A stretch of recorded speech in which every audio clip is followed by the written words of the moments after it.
Welcome to Facts TV News, where everything is true. Man gunned down in Spanish Town. A man was murdered in Trial Heights, Spanish Town, St. Catherine on Sunday night. He is Marcos Tolo, otherwise called Bosshead, who lived in the community. Residents reported heard explosion sometime after 10:15 p.m. and called the police. The police say Tolo's body was discovered with gunshot wounds to the upper body and head. Gun found in Portmore Gully.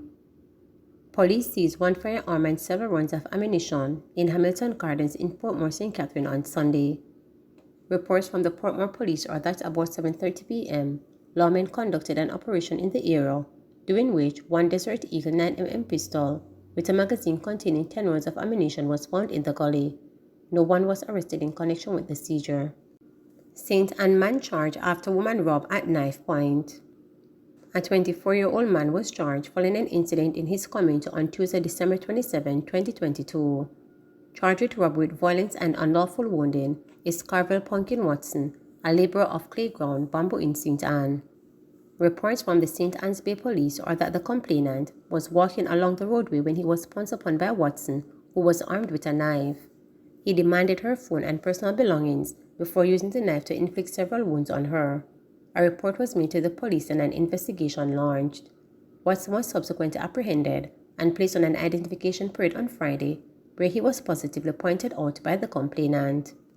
2 arrested after allegedly snatching fallen money.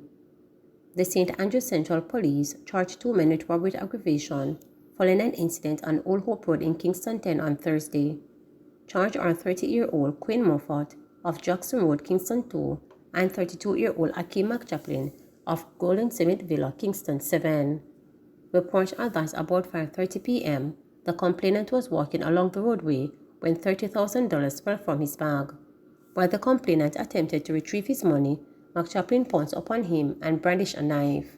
Both accused men subsequently fled the scene with the money. A report was made to lawmen who were on patrol in the area and the accused were apprehended. They were later charged after question and answer session with the police. Their court dates are being finalized. Mostly bad guys murdered in Westmoreland last year, says police. Of the 140 people murdered in the parish last year, more than 50% of them were on the wrong side of the law, according to the police. When we add up other persons who were directly involved in criminal activity or were indirectly involved, we ended up with 79 persons out of the 140, which is 56% of the persons, which is a majority, commanding officer for the parish senior superintendent SSP Wayne Joseph told Thursday monthly meeting at the municipal corporation. That number may go up as some murders are still being investigated. The 29 that remain, when we are through doing the assessments, we might end up with more people being involved in criminal activities, said SSP Joseph. He explained that some of the 79 killings already processed were gang-related, others were due to domestic disputes, robberies gone bad, and one individual was murdered because a family member was involved in criminal activity, he said. It is best if you stay away from criminal activities because you're more likely to be killed if you're involved in criminal activities or you're associated with criminals, he urged. You cannot choose your relatives, but I would encourage you to try to encourage your relatives to stay away from crimes and don't harbor criminals because you're more likely to be killed, he warned. Last year, Westmoreland had the third highest number of murders in the country. Bolt bombshell. Jamaican sprinter Usain Bolt is staring at a wipeout of his heavy investment at Stocks and Security Limited (SSL) and is now fearing that the monies, which he had hoped to access in his later years, will likely not be recovered. A source said the information was delivered to Bolt's management team last week, just before the company went public about a massive fraud that sources say amount to more than $1.2 billion. Bolt is among more than 30 people who invested in SSL or believed to have been fleeced by a wealth advisor. Last Thursday, SSL issued a statement saying that it had become aware of fraudulent activity by a former employee of the company. The company said that following initial internal investigations, it referred the matter to the relevant law enforcement authorities to facilitate a thorough and complete examination of all aspects of the matter. Added the company, to ensure this, we had taken steps to secure these assets and strengthen internal protocols to detect suspicious activity in the shortest time possible. The company also said it would continue to liaison and cooperate fully with law enforcement throughout the investigation and ensure that the responsible party faces the full consequences of the law. At the weekend, a source said SSL was aware of the fraud since August. However, the employee suspected of involved was still employed to the company up to last Wednesday. That was the same day that Bolt's team met with SSL representatives after requesting a meeting last December following the Olympian's yearly review of his financial portfolio, at which he pointed he had noticed a discrepancy. After Bolt's team brought the matter to the attention of SSL, the company revealed that it had been doing an investigation into other matters to which the employee allegedly confessed, but until then, the company was not aware that Bolt had been affected. Bolt, the source said, opened the account in 2012 and never made a withdrawal. He is said to have invested just under $10 million. However, the source stated that only $2,000 remain in the account. The source also suggested that the magnitude of the fraud involved more than one person and the authorities are looking at the possibilities. Efforts by reporters over the weekend to confirm this information with the company were not successful. The FSC said it will continue its investigation into the matter related to SSL. Gregory was more than a father. A grief-stricken Sandrine Lewis is trying to come to grips with the tragic death of her common-law husband Gregory Jones, who fell from a roof to his death while working on a construction site last Friday.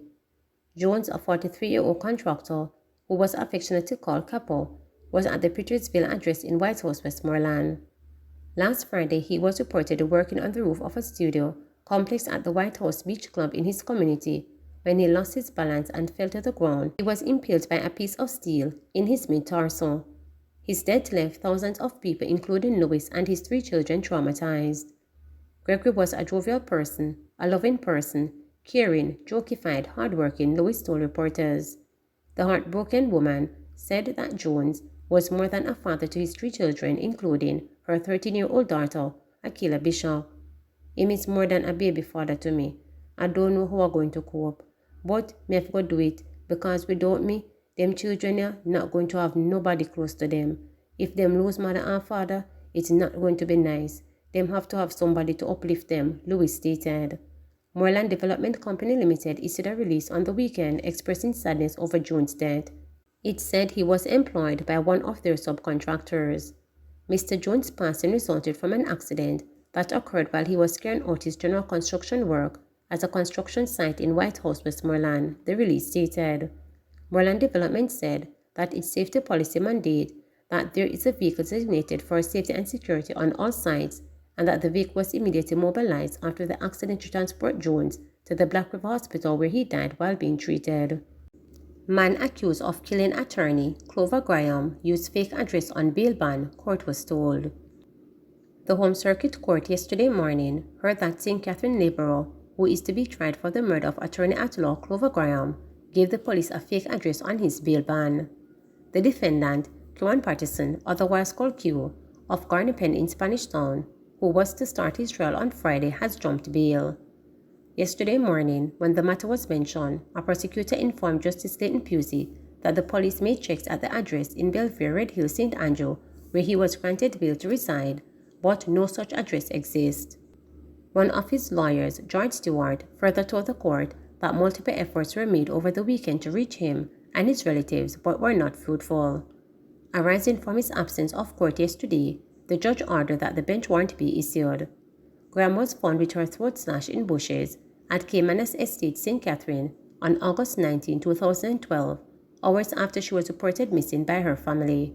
The Crown is alleging that Graham, who was employed to the Legal Aid Clinic in Kingston, was taken from her home and then murdered.